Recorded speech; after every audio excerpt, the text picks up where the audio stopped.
All right. Um, all right. So, boys and girls, go ahead, download that Pages document for me, please. Um, what we're gonna do, we're gonna skip the timeline for now. We're gonna do more of that tomorrow because we're gonna put more of like the battles and other things on that. Because um, I love timelines. I love learning history in a chronological order because I think of it more as learning it like a story, and I find learning stories are a lot easier, right? And so, but we're gonna look at that in a little bit. We're gonna go ahead and start here. We're at the start of the Civil War. Okay, and so we have the first thing, Fort Sumter. I'm gonna go ahead and display all of these. Um, so right, theories of Lincoln's election. After the election of 1860, we saw the seven original Southern states seceding from the Union. What did they form? The Confederate States of America. And what were those? Who were those seven states again? Let's name them. Texas is one. Mississippi, Alabama,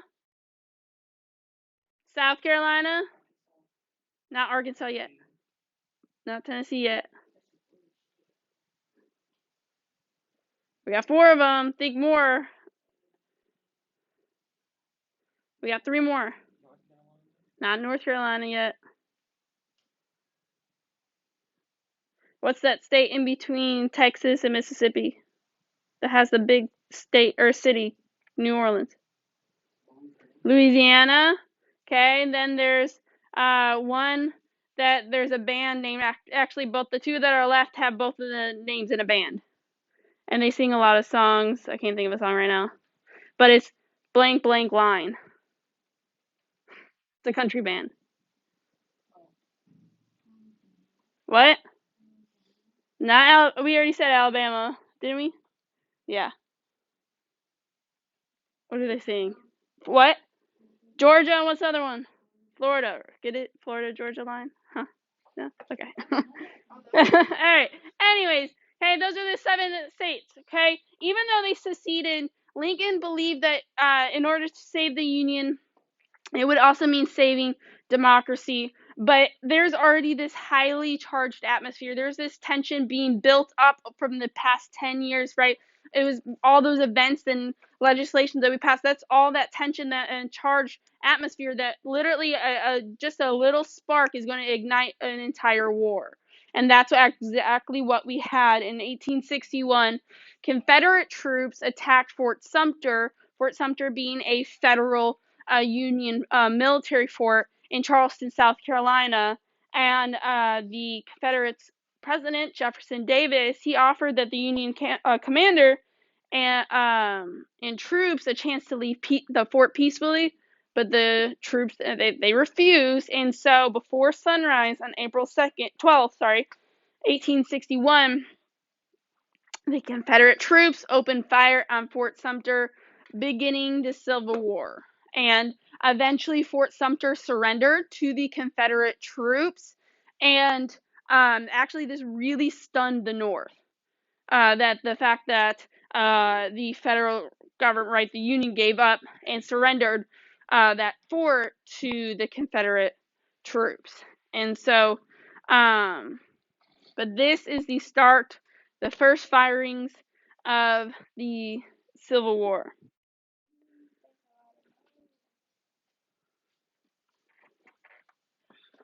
All right, we good?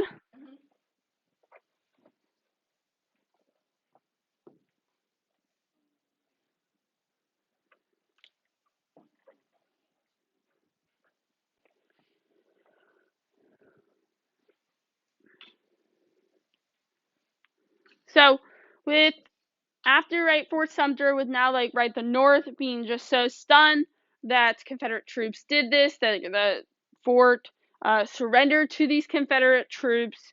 We're gonna see, Abraham Lincoln declaring the South was in rebellion, right? Pretty much declaring, kind of almost very similar to declaring war. I mean, the saying the South's in rebellion. We need to do something about it. And so he asked governors of the Union states to provide 75,000 soldiers to kind of stop this Southern rebellion. Now, some Southern states refused to fight against their brothers. I mean, we're going to see, right? They didn't want to fight against their fellow Americans, their fellow Southern states, right? They didn't want to fight against their fellow Southern states. And so we see states like Virginia seceding. And we're going to talk over on the next couple of maps and stuff, show you that some other states followed in Virginia's lead. Now, I will say, though, in Virginia, kind of a crazy thing that happened is that some counties in West Virginia, they actually refused to secede. And so 2 years later, that's how we get West Virginia becoming a state. Because those counties, they refused to secede. They didn't want to join the Confederacy. And so they went and pretty much then became their own state.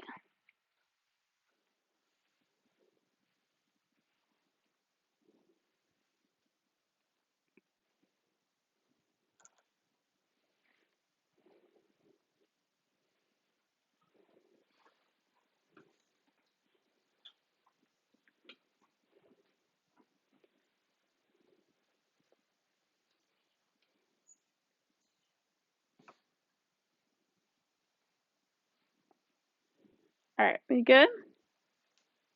All right. So these border states are going to be slave states that did not join the Confederacy. So we have some other slave states like Virginia and Tennessee and North Carolina. Virginia, right? They all seceded after Fort Sumter. They're slave states that seceded after Fort Sumter. But we have some slave states that did not join the Confederacy and secede. And those are going to be Delaware, Kentucky, Maryland, and Missouri. And a lot of these border states had very divided allegiances. I mean, they were, yes, a state that allowed slavery, but they were, a lot of them were just deeply divided on the war, whether, right, they didn't want to secede, they still wanted to be part of the Union. So if we're looking at them, Delaware had very few slaves. I mean, it's literally just north or south of New Jersey, which is a free state. And so it's technically, like, if you wanted to today, like, consider it more of in the northeast region, right? So it had a few slaves, and so it supported the Union because it was just more similar to the Union. Kentucky declared neutrality, as in they were kind of like, we don't want to pick a side. But eventually they did go on to support the Union. The two states, though, that had a little more trouble and really the Union wanted to keep them was Maryland and Missouri. Okay, I know we're kind of only talking about Missouri here, but I do want to explain Maryland too after. So in Missouri, their government sided more with the South. But Union supporters went and set up their own government there, and Lincoln even sent troops to kind of get them to stay on, right, the Union's side. And so we get that Missouri being a Union state. Now, Maryland was probably one of the most important states for the Union to have on their side. Okay, and that's mainly because the Union's capital, Washington, D.C., right? It lies on the borders of Virginia, which is a slave state that now even seceded and joined the Confederacy, and Maryland. It lies in between those. So if Maryland had seceded and joined the Confederacy, the Union's capital would technically be in the Confederacy, right? And so the Union was very much trying to make sure that Maryland stayed in the Union as part of the Union, because that way they can still have access to their capital, right? Because if the Confederacy took over the Union's capital, that wouldn't be good for the Union. That wouldn't be good for the North. Are we also very clear that when I say Union, I'm meaning North, and then when I say Confederacy, I mean the South? Okay. Think about it this: the Union, the United States of America; the Confederacy, the Confederate States of America. That's how kind of you can do that. So here's a map, okay? As you can see, right, that lighter green being the Union states, that darker green being those border states. You see how they're like literally making a border between the Union states and the Confederate states, right? They're literally wedged in between the two. And then those, that darker orange being those who seceded after Fort Sumter, and that lighter orange being those original 7 that seceded and formed the Confederacy. So here are the presidents for each side. We have Abraham Lincoln, of course, being the president for the United States of America. And then remember we mentioned that Jefferson Davis was chosen from Mississippi as the president of the Confederate States of America.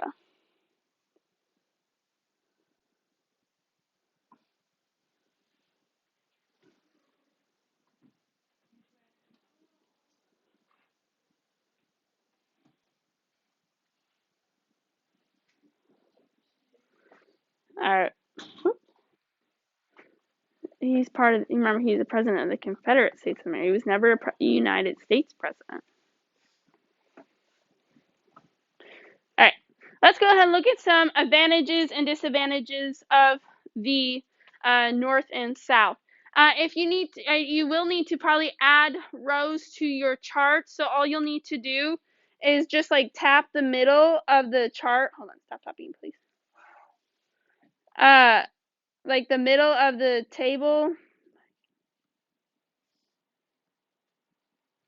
And then that like little circle under that 6 all the way to the left. Tap on it and just add rows. I don't know, just, now you know how to do it. Okay, so you just need to probably add rows to it. If you need some help, I could come and help. But anyways, let's look at the advantages and disadvantages. So the first few are going to be more advantages to the North versus the South. And then the last few are going to be more advantages the South had versus the North.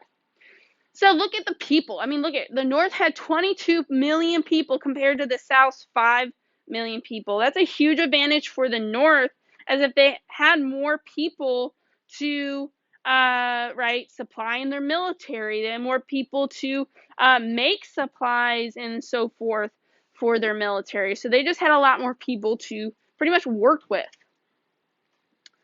The North also had a great network of roads, canals, and railroads. I mean, they had 22,000 miles worth of railroad tracks. And I mean, this could then be used, right? They were able to transport goods more efficiently versus the South only having about 9,000 miles of railroad tracks. So this North definitely had a greater advantage for transportation. Since all the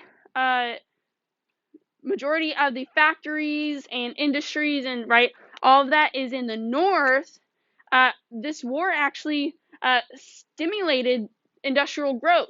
It actually made their economy stronger because they were making, weapons and other things that the war needed. And so the war actually stimulated their economy. Whereas in the South, they actually were struggling exporting goods during the war. They had a weaker industry because they were more based on agriculture. So those were some advantages of the North. But in the South, we actually start seeing they have the South in literally military history, not just like United States. Military history had some of the strongest and smartest military leaders for the South, whereas in the North had definitely fewer experienced leaders.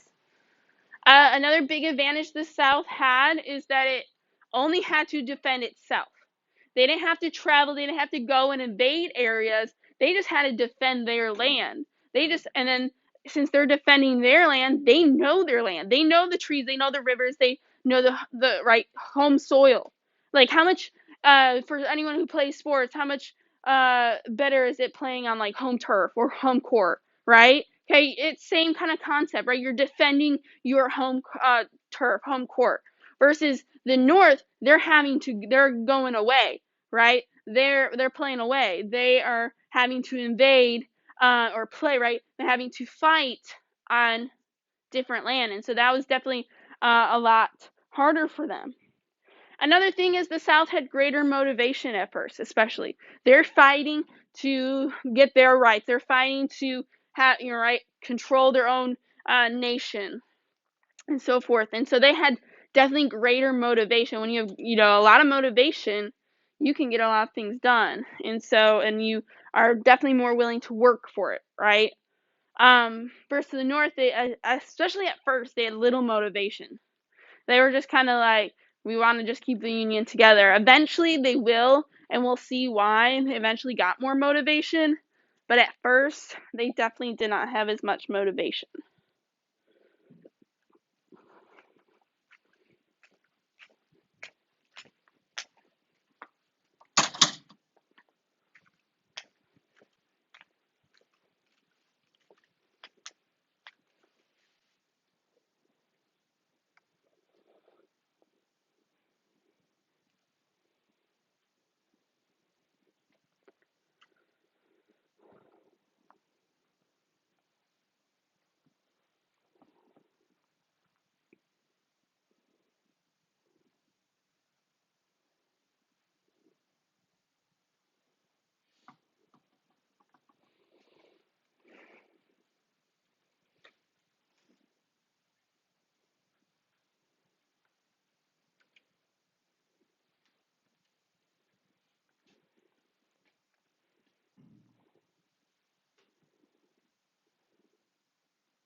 All right, so the next two slides I have for us are some charts that I just want us to take a look at to really kind of see some more advantages and disadvantages.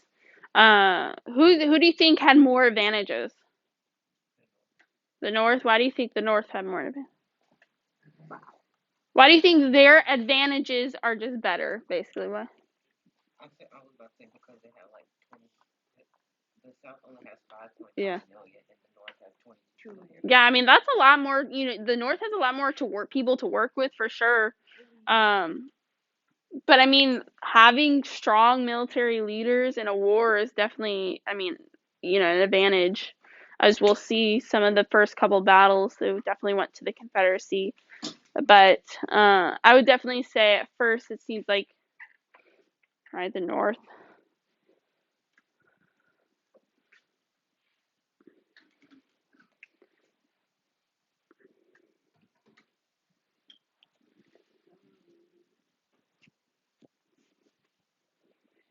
All right, are we good? Still going?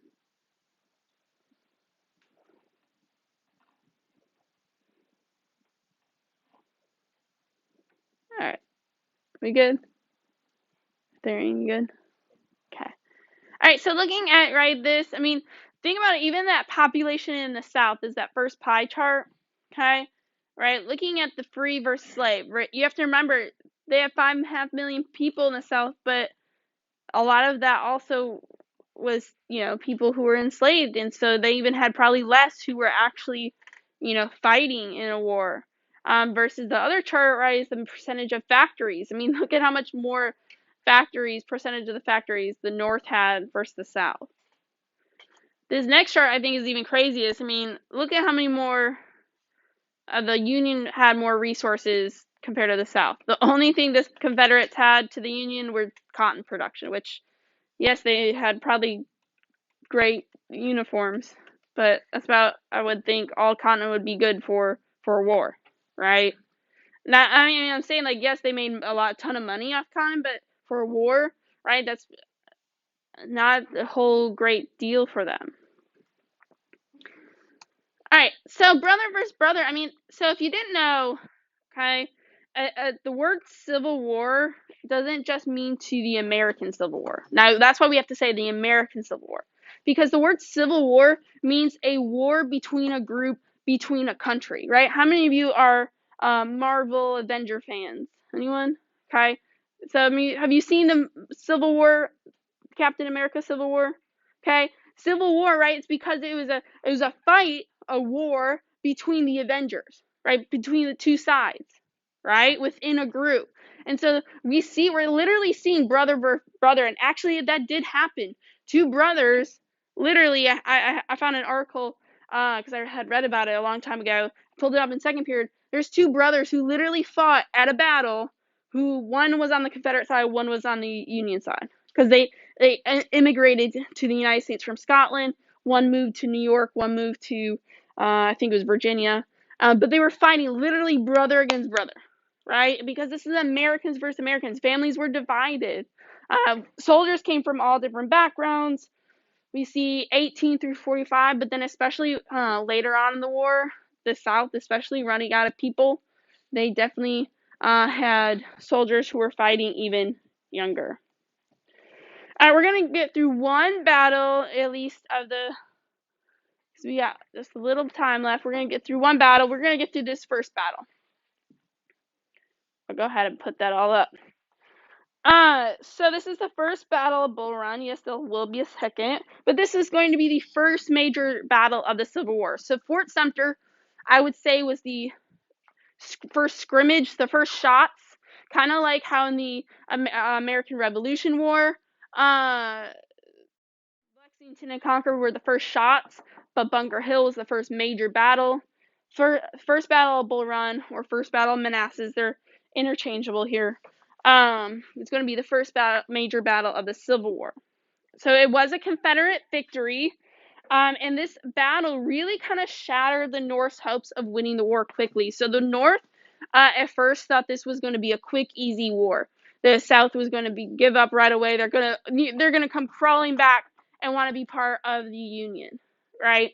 And so this battle really kind of woke them up, being like, this may not be as quick as we thought. And we really start seeing kind of how strong the South military leaders are here. So Union General Irvin McDowell, his army was headed to Manassas, Virginia, and Manassas was an important railroad junction. A railroad junction is where like railroads meet, okay, and connect with one another. So if McDowell could kind of seize Manassas, kind of take over Manassas again, Manassas, Virginia's in the South, it would then be it would control the best route to get to the Confederate capital, which the Confederate capital was Richmond, Virginia. Okay, but Confederate generals PGT Beauregard and General Thomas Stonewall Jackson kind of put a stop to this McDowell's troops, and it turned into a Confederate victory. Okay. And so, all right, we are gonna stop there for now. Okay. And then what we're gonna do is we're going to